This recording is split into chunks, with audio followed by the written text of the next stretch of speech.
시청자 여러분, 오늘도 즐거운 하루 보내시기 바랍니다. 오늘의 사연 시작하겠습니다. 안녕하세요. 저는 결혼한 지 이제 12년이 넘은 흔히 말하는 중고 신부가 된 며느리입니다. 결혼 전부터 다니던 직장을 지금까지 다니고 있고 남편과 함께 맞벌이를 하며 하루하루 치열하게 살고 있어요. 결혼 생활이라는 게 예상과는 다르게 참 많은 일들이 벌어지더군요. 사랑만으로는 안 되고 인내가 필요하다는 말이 뼈저리게 느껴지는 요즘입니다. 저희 남편은 3남매 중 막내입니다. 위로는 형님이 한 분, 누님도 한 분 계세요. 말하자면 저는 막내 며느리인 셈이죠. 어쩌면 처음부터 너무 순하게 행동해서 그랬던 걸까요? 결혼하자마자 명절과 제사, 각종 집안일은 대부분 제 몫이 되어 있었습니다. 결혼 첫 해 설날 때부터였어요. 형님은 개인 사정이 있다며 시댁에 오지 않으셨고 저는 시댁에 이틀 전부터 가서 자고 아침부터 일어나 차례 음식 준비를 도맡아 했습니다. 그 다음에 추석부터는 형님이 무슨 이유에서인지 시어머니께 서운한 일이 있었다며 무려 3년 동안 명절에 아예 얼굴을 비추지 않으셨습니다. 그 3년 동안 저는 마치 외딴 섬처럼 홀로 음식 준비를 도맡았고 아주버님만 시댁에 오셨어요. 어머니는 그 상황에서도 별다른 언급 없이 저에게 전적으로 일을 맡기셨고 저는 불만을 품을 새도 없이 아침부터 밤까지 바삐 움직이며 일했습니다. 그렇게 시간이 지나고 형님이 다시 명절에 오시기 시작했을 땐 언제나 명절 전날 오후 4시쯤 도착하셨어요. 그때까지 저는 이미 거의 모든 음식을 준비해 놓은 상태였고 형님은 고작해야 마지막에 몇 가지를 거두는 정도였죠. 그 모습이 반복되다 보니 스트레스가 너무 심해서 남편에게 우리도 형님처럼 조금 늦게 가자. 똑같이 대접받는 거 아닌가? 하고 말해본 적이 여러 번 있었습니다. 하지만 남편은 늘 너랑 형수님이랑 같은 사람 될 거야? 그냥 네가 생각을 조금만 바꾸면 돼 라고 하며 오히려 저에게 인내를 요구했죠. 마치 참고 넘기는 게 미덕인 것처럼요. 그렇게 시간이 흘러 어느 해 아버님 기제사 날이었습니다. 그날은 직장에서 반차조차 내지 못할 정도로 바빴던 날이라 저는 퇴근 후 바로 시댁으로 향했어요. 늦게 도착하긴 했지만 그래도 형님이 일하셨을 테니 죄송한 마음에 오늘 혼자 고생 많으셨어요. 죄송해요 라고 인사드렸는데 형님은 저를 빤히 보더니 그럼 미안할 짓을 하지 말든가요 하며 짜증 섞인 말투로 받아치시더군요. 그 순간 머리가 멍해졌습니다. 지금까지 내가 명절마다 혼자서 다 준비하고 만삭일 때도 기어다니며 음식 다 했던 거 기억은 하시기나 할까?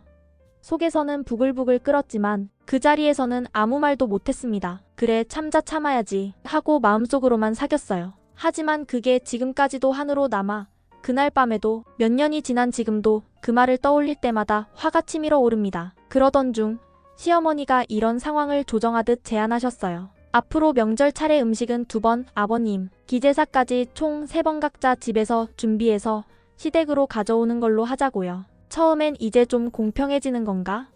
싶었죠. 그런데 지난 추석에 일이 또 벌어졌습니다. 저는 명절 전날 정성껏 준비한 음식을 바리바리 싸들고 시댁에 도착했어요. 그런데 형님이 저를 보자마자 인사를 하지도 않으시고 눈도 안 마주치더군요. 뭐지 기분 안 좋은가? 하고 애써 넘겼는데 명절 당일까지 저에게 말 한마디 없이 침묵으로 일관하셨어요. 제가 먼저 말을 걸어도 고개만 돌리거나 모르는 척 외면하셨습니다. 그렇게 무시를 당하고도 저는 그저 어색한 공기를 못 이기고 조용히 행동만 했습니다. 며칠 뒤 친정으로 돌아온 저는 도저히 그냥 넘어갈 수 없어서 형님께 전화를 걸었습니다. 혹시 오해가 있었다면 풀고 싶다는 마음이 컸고 또 괜히 저 때문에 불편하셨던 거라면 사과도 하고 싶었거든요. 그런데 2번을 걸어도 받지 않으시더군요. 그런데 그날 밤 시누이에게서 전화가 왔습니다. 언니 혹시 형님이랑 무슨 일 있었어요? 하며 조심스레 묻더군요. 저는 정말 잘 모르겠다고 오히려 제가 전화를 해도 안 받으시니 답답하다고 말했습니다. 혹시 제가 시댁에 조금 늦게 도착해서 기분이 상하신 건 아닐까 싶어서 그 얘기를 했더니 시누이는 그게 맞는 것 같다고 했습니다. 저는 순간 어이가 없어서 그동안 제가 해왔던 일들을 조목조목 말했습니다. 나 명절마다 이틀 전부터 가서 혼자 음식 다 했고 만삭일 때도 설명절에 시댁 내려가서 전부 다 했어. 형님은 전날 오후에 오셔서 마지막에만 좀 거들었잖아. 그런데 이번에 내가 조금 늦게 갔다고 삐지신 거야? 그랬더니 시누이는 조용히 언니 고생하시는 거 나도 다 알아요. 그건 정말 알아요 하더군요. 하지만 이어서 덧붙인 말이 참 씁쓸했습니다. 그래도 형님이 화가 나 계시니까 다음부터는 그냥 조금만 더 일찍 와주세요. 그리고 이 얘기는 형부한테는 하지 마세요. 괜히 또 싸움 나요. 그 말을 듣고 전화를 끊었지만 속은 더더욱 답답해졌습니다. 내가 참아야만 돌아가는 관계, 말을 해도 받아들여지지 않고 결국 내가 조심해야 하는 관계. 이게 과연 가족일까? 하는 생각이 머릿속에서 떠나지 않았어요. 너무 억울하고 답답한 마음에 가슴속에서 뭔가가 치밀어 올라 더는 혼자 끙끙 앓을 수 없겠더라고요. 머릿속이 하얘질 정도로 열이 받아서 결국 남편에게 그날 신우와 통화한 내용을 전부 이야기했습니다. 목소리를 최대한 억누르며 차분하게 설명했지만 제 안에서는 온갖 감정이 들끓고 있었어요. 남편은 제 이야기를 다 듣고 나서 한숨을 쉬더니 예상했던 대로 말하더군요. 그럼 그냥 앞으로 조금만 더 일찍 가자. 그게 낫겠다. 정말 그 말이 나올 거라고 예상은 하고 있었지만 막상 직접 듣는 순간 기분이 팍 상하더라고요. 속이 쿵 꺼지면서 마음이 덜컥 내려앉는 기분이었어요. 역시 이 사람은 지금도 내 편이 아니구나. 그냥 조용히 넘어가길 바라는구나. 그동안 쌓인 감정들이 그 말 한마디에 와르르 무너지는 기분이었습니다. 그래서 결국 저는 터뜨리고 말았어요. 왜 매번 나만 양보해야 하는 건데? 내가 지금까지 명절 때마다 이틀 전부터 시댁에 가서 혼자서 음식 다 하고 만삭일 때도 기어다니면서 전 부치고 국 끓이고 그게 다 뭐였어? 형님은 늦게 오거나 아예 오지도 않고 아주버님만 보냈던 적도 있었는데 그때는 왜 아무도 뭐라고 안 했어? 내가 어머님께 형님 좀 일찍 오시게 말씀드려보시면 안 되냐고 수없이 얘기했잖아. 근데 어머님은 한 번도 형님한테 그런 말씀 안 하셨어. 왜 그랬는지 알아? 형님이 무서워서잖아. 그러면 나는 뭐야? 만만해서 무시해도 되는 사람이야? 그렇게 쏟아내고 나니까 마음속 깊은 곳에 쌓여있던 수많은 섭섭함들이 도미노처럼 하나씩 떠오르기 시작했습니다. 매번 참아왔던 일들, 그래도 내가 막내 며느리니까, 그래도 시댁이니까 하고 스스로 눌러 참았던 순간들, 그 하나하나가 남편의 무심한 한마디에 다 터져나왔던 거예요. 남편은 제 말에 한참 아무 말도 못하더니 고개를 푹 숙이고 조용히 말하더군요. 그런 뜻은 아니었어. 그냥 일이 커지는 게 싫었고 네가 좀만 참고 넘어가면 다들 편하니까. 편하자고요? 그 말에 또 다시 속이 부글부글 끓었습니다. 그러니까 그 다들 편한 게 결국 나 하나만 손해보면 된다는 뜻이잖아. 왜 난 늘 참는 사람이어야 해? 그렇게 말하고 나니 가슴이 답답하면서도 동시에 한편으론 시원하기도 했습니다. 마치 지금껏 입에 머금고 있던 독을 전부 토해낸 느낌이랄까요. 마음 한 구석에서 말하고 싶지만 꾹 눌러왔던 진심들이 하나하나 흘러나왔던 순간이었어요. 그러면서 동시에 문득 이런 생각도 들더군요. 형님이 이렇게까지 차갑게 구는 데에는 뭔가 이유가 있었던 건 아닐까? 맞아요. 형님이 늘 그런 모습은 아니었거든요. 그분 나름대로 속이 깊은 분이고 한 번쯤은 감정을 꾹꾹 누르며 살았을 테죠. 생각해보면 형님이 시댁의 발길을 끊었던 시절이 있었어요. 무려 3년 가까이 시댁과 완전히 단절했을 만큼 그 당시에 뭔가 큰 감정의 꼴이 있었던 거죠. 그때 들은 이야기로는 형님이 어머님께 심하게 혼난 일이 있었고 그 일을 계기로 시댁에 깊은 상처를 입으셨던 것 같아요. 우리 어머님은 기본적으로 말로 따뜻하게 품어주는 스타일이 아니시고 마음에 들지 않으면 직설적으로 정말 눈물 쏙 빠지게 꾸짖는 성격이시거든요. 며느리를 딸처럼 대하는 그런 어머니는 아니셨어요. 형님은 그런 어머님께 한번 크게 꾸중을 듣고 나서 상처를 받았던 건지 갑자기 시댁에 오지 않기 시작하셨고 그걸 또 신우가 못 참고 참견을 했죠. 형수님이 아무리 어머님한테 섭섭해도 시댁을 아예 안 오는 건 좀 그렇잖아요. 그런 식으로 시어머니 편을 들며 중간에 끼어들었고 그게 형님에게는 또 한 번의 기름 붓는 꼴이었을 겁니다. 이미 마음이 닫혀 있었는데 신우까지 감정을 건드리니 형님은 완전히 등을 돌려버렸고 그 후로 오랫동안 왕래를 끊었어요. 그래서 지금도 어머님과 신우는 형님에게 말을 조심하는 분위기입니다. 사실상 무서워하는 거죠. 괜히 말 잘못했다가 또 돌아서면 어쩌나, 다시 연락 끊으면 어쩌나 그런 식으로 조심하면서도 동시에 마음 깊은 곳엔 형님에 대한 불편함과 쌓인 감정이 가득한 듯 했어요. 그러다 보니 형님에게는 한마디도 못하면서 결국 저한테만 요구하는 거예요. 왜? 저는 쉽게 말할 수 있는 사람이니까. 쉽게 고맙다고 말하고 쉽게 미안하다고 말하고 쉽게 무시해도 참을 거라고 생각하니까. 그게 너무 억울했습니다. 형님이 마음에 상처 입은 것도 이해가 되는데 왜 그걸 내가 감당해야 하냐고요. 그런데요. 아무리 형님에게 안타까운 사정이 있었고 시댁에 대한 상처가 있었다 하더라도 그건 그거고 솔직히 말해서 지금 형님이 저에게 보이는 태도는 정말 납득이 가지 않습니다. 저도 그동안 시댁에서 환영받지 못하고 대우라곤 전혀 못 받으며 살아온 건 마찬가지인데요. 누구보다도 형님은 그걸 잘 아셔야 하지 않나요? 오히려 제가 형님이 시댁에 발길 끊고 계셨던 그 3년 동안 형님 몫까지 2배로 일했던 사람입니다. 명절마다 혼자서 전 부치고 국 끓이고 어머니 지시에 따라 하루 종일 부엌을 지켰던 그 시절을 저는 잊을 수 없습니다. 형님이 안 계셔서 서운하다는 말조차 꺼낼 수 없던 그 분위기 속에서 며느리 역할을 혼자 떠안으며 몸도 마음도 녹초가 되었던 순간들. 그걸 형님이 모르실 리 없을 텐데 지금에 와서 이유 같지도 않은 이유로 저에게 화를 내고 그것도 말도 안 섞고 대꾸조차 안 하는 식으로 굴고 있으니 정말 저는 이해가 되질 않습니다. 더 억울한 건 저는 그래도 우린 같은 며느리 입장이고 서로 이해하고 아껴야지 하는 마음으로 형님에게 공감하려고 노력해왔거든요. 어머니가 무섭고 까다로운 분이라는 것도 알고 있고 형님이 시댁에 얼마나 마음을 닫았을지도 짐작하고 있어요. 그래서 마음 한구석에서는 형님도 많이 힘들었겠지, 내가 너그러워지면 관계가 나아지지 않을까 하며 스스로를 달래며 참아왔던 겁니다. 그런데 말이죠. 지금 시댁 식구들과 심지어 제 남편까지도 제가 형님에게 먼저 사과를 하고 관계를 풀어가길 바라고 있다는 사실이 정말 가슴이 미어지고 숨쉬기조차 힘들게 만들더군요. 아니, 도대체 내가 뭘 그렇게 잘못했는데? 왜 모든 게 내 책임이 되어야 하지? 이런 생각이 머리를 가득 채우면서 속이 미어질 듯이 답답했습니다. 결국 이번 설을 앞두고 신우가 이번엔 다 같이 모여서 얘기 좀 해보자. 오해도 풀고 얼굴 붉히는 일 없이 매듭 지으면 좋겠어. 하더군요. 그래서 신우 집에 모이기로 했고 저녁을 함께 먹고 하룻밤 자면서 대화를 나누자는 계획이 잡혔습니다. 듣는 순간 솔직히 마음이 복잡했어요. 괜히 또 내가 일방적으로 끌려 들어가는 자리가 되면 어쩌나 걱정이 앞섰습니다. 하지만 그냥 끌려가지 않겠다고 결심했어요. 이번만큼은 내 감정도 지키자. 형님이 먼저 말 걸지 않으면 나도 먼저 입 열지 않겠다. 그리고 시어머니나 신우가 내가 먼저 숙이고 들어가라는 식으로 이야기하면 쌓아두지 않고 내 할 말은 다 하겠다고 마음을 굳게 먹었습니다. 그렇게 단단한 마음으로 지난 주말 신우 집에 갔습니다. 그런데 예상과는 다르게 형님은 보이지 않더군요. 신우는 제가 들어서자마자 형님이 사돈 어른이 편찮으셔서 좀 늦게 오신대요 라고 설명했습니다. 거실에는 아주버님과 아이들만 있었고요.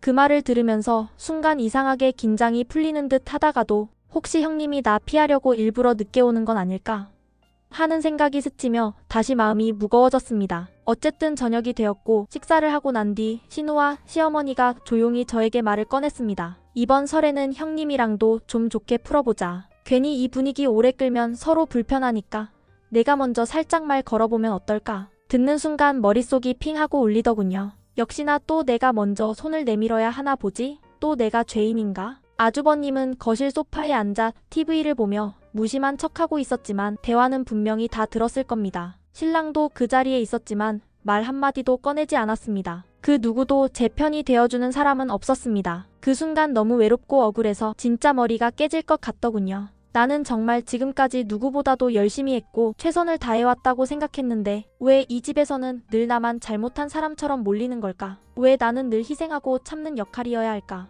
왜 잘못한 사람은 따로 있는데 나에게만 사과하라고 요구하는 걸까? 속으로는 온갖 감정이 들끓었지만 저는 꾹 참고 아무 말도 하지 않았습니다. 그 자리에서 감정을 터뜨리면 또 네가 너무 예민해서 그래. 그냥 한번 참고 넘어가지 같은 말만 돌아올 게 뻔했으니까요. 그날 밤 저는 결국 참지 못하고 처음으로 시어머니와 신우 앞에서 제 속마음을 폭발시키고 말았습니다. 목소리를 높인 것도 아니었고 울먹이지도 않았어요. 그저 또박또박 아주 천천히 제가 그동안 참아온 말들을 하나씩 꺼내놓았습니다. 한마디 한마디에 제 12년의 억울함과 분노가 담겨 있었습니다. 형님이 윗사람이라는 이유로 제가 형님께 먼저 사과를 해야 한다면 적어도 그 윗사람이라는 자리에 맞게 먼저 모범을 보이고 아랫사람에게 이래라 저래라 하실 자격이 있어야죠. 잘못한 일이 있다면 꾸짖음도 당연히 받아들이겠습니다. 그런데 형님은 그 윗사람이라는 위치를 이용해서 아무 말 없이 저를 무시하고 차갑게 대하고 이유도 밝히지 않고 뒤돌아서는 행동을 하셨습니다. 저는 지금 그걸 받아들일 수 없어요. 저는 잠시 숨을 골랐습니다. 시어머니와 신우는 제 말을 듣고 조금 당황한 기색이었지만 저는 멈추지 않았습니다. 과거에 형님이 시댁에 서운하다고 몇 년간 발길을 끊으셨던 적이 있었죠.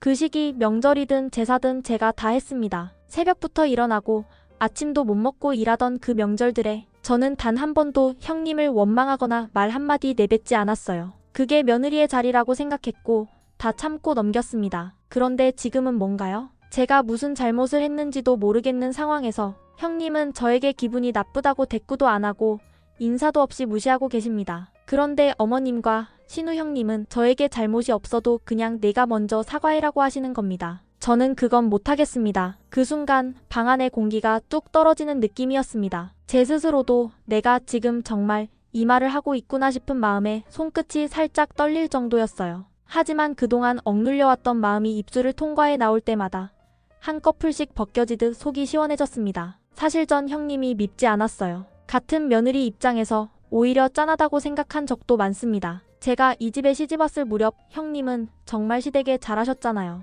그때 저는 며느리는 저렇게 해야 하는구나 생각도 했었어요. 그런 형님을 어머님께서 작은 실수 하나로 너무 심하게 나무라시고 신우도 어머님 편을 들며 감정적으로 형님을 몰아붙이셨죠. 그 일로 형님이 상처받고 시댁을 떠났던 거 저도 알고 있고 그 마음 이해합니다. 하지만 지금 두 분은 저에게도 똑같은 상처를 주고 계세요. 저 역시 시댁의 발길을 끊게 만들고 계시는 겁니다. 차라리 솔직하게 말해주세요. 내가 만만해서 이런 취급을 받는 건지 아니면 며느리는 무조건 참고 들어가야 한다는 구시대적 생각 때문인지 형님과의 관계는 제가 알아서 풀겠습니다. 대신 저도 형님이 그러셨던 것처럼 마음이 풀릴 때까지 시댁과 거리를 두겠습니다. 억지로 얼굴 붉히며 웃고 꾸며낸 말로 사과하고 싶지 않아요. 마지막 말을 끝내고 나서 저는 남편을 바라보며 단호하게 말했습니다. 우리 이제 가자. 지금 안 가면 나 혼자 택시 타고 돌아갈 거야. 그리고 그 다음부터는 결혼 생활에 대해서도 진지하게 생각해 볼 거야. 남편은 멍한 얼굴로 저를 바라보다가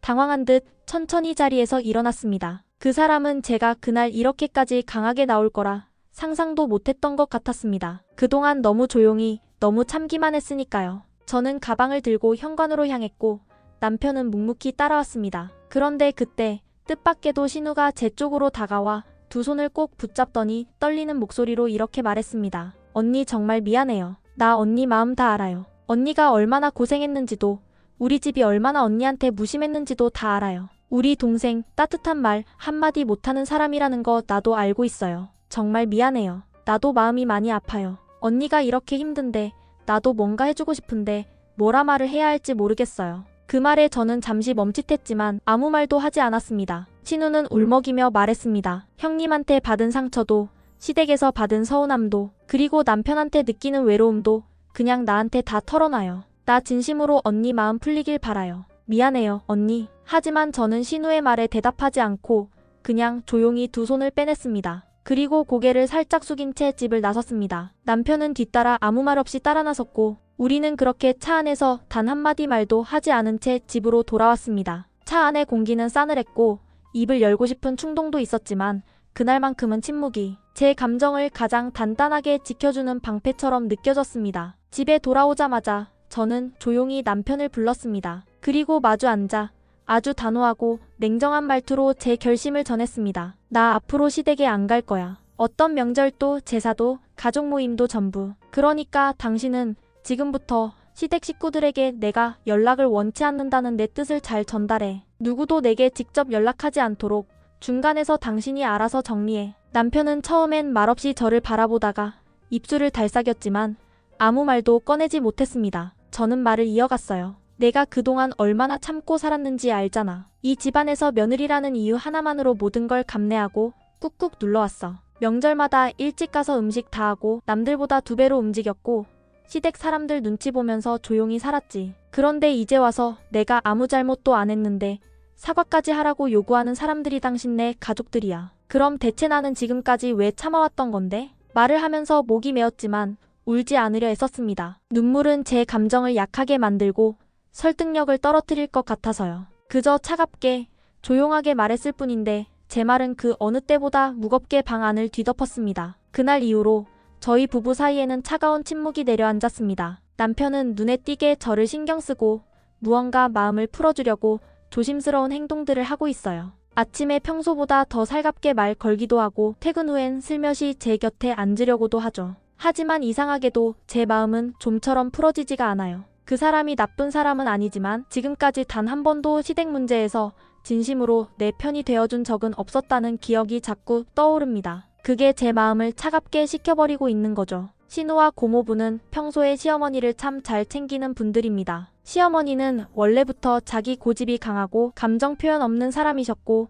무뚝뚝한 듯 하면서도 며느리에게는 꽤 냉정한 기준을 들이대는 분이셨어요. 그에 반해 신우는 그냥 착하기만 한 사람입니다. 세상 물정에 어리숙하다 싶을 만큼 강하게 말하지 못하고 모든 걸 좋게 좋게 넘기려는 성격이죠. 그런 신우는 제 입장에선 늘 뭔가 아쉬운 사람이었습니다. 도와줄 수 있는 위치에 있음에도 늘 중립인 척하며 언니가 참아줘요라고 말하던 사람. 그래도 신우에게도 친정 쪽 일로 고민이 많다는 걸 알기에 나만 힘든 건 아니구나 하고 짠한 마음이 드는 것도 사실입니다. 그래서 더 복잡한 거죠. 하지만 그렇다고 제가 혼자 희생하면서 마냥 참고만 살 수는 없었습니다. 그래서 그날 시어머니와 신우, 아주버님까지 다 있는 자리에서 제 감정을 모두 꺼내놓았던 거예요. 그건 분노나 복수심이 아니라 이제는 나를 지켜야겠다는 마지막 선이었습니다. 앞으로 제 마음이 언젠가 풀린다면 언젠가는 시댁에 다시 갈 수도 있겠죠. 그건 누구의 강요도 아닌 제 감정의 자연스러운 회복을 따라야 할 일입니다. 억지로 가서 웃고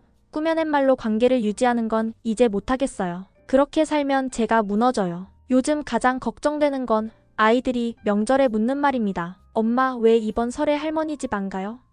이 단순한 물음에 뭐라고 대답해야 할지 모르겠습니다. 엄마는 아파서 못 가라고 거짓말을 할 수도 없고 엄마는 거기 가기 싫어라고 아이에게 감정을 들키기도 싫어요. 그래서 그 순간이 오면 어떻게든 가장 무난한 말로 넘어갈 수밖에 없겠죠. 어쨌든 하나는 분명합니다. 지금 이 감정이 진짜로 풀리기 전까지 저는 시댁에 가지 않을 겁니다. 억지로 가서 억지로 웃고 억지로 사람들에게 맞춰주는 인생은 이제 끝이에요. 제 자신을 지키는 일이 먼저니까요. 혹시 제가 잘못한 것이 있다면 말씀해주세요. 저는 이 상황을 나만 억울하게 생각하지 않기 위해 익명의 힘을 빌려 이렇게 솔직하게 털어놓고 싶었습니다. 길고 복잡한 제 이야기를 끝까지 읽어주셔서 감사합니다. 글을 쓰고 나니 마음 한켠이 조금은 정리되는 느낌, 그리고 아주 약간의 해방감이 드네요. 정말 고맙습니다.